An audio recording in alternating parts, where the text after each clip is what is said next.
Welcome to Luca is a Billionaire, where the only thing I invest in is your answers. Start by filling a large pot with 4 liters of water and place it over high heat. Cover the pot to speed boiling and watch for a full rolling boil before proceeding.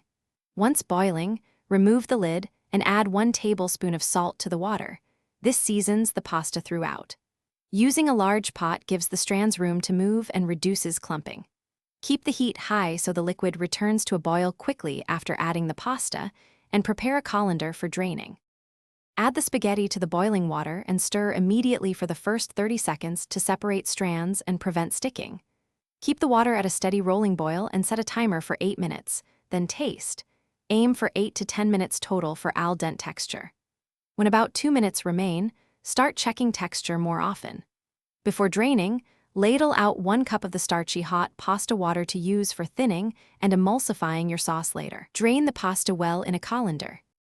Return the drained spaghetti to a warm pan with your chosen sauce over medium heat and toss to combine so flavors meld.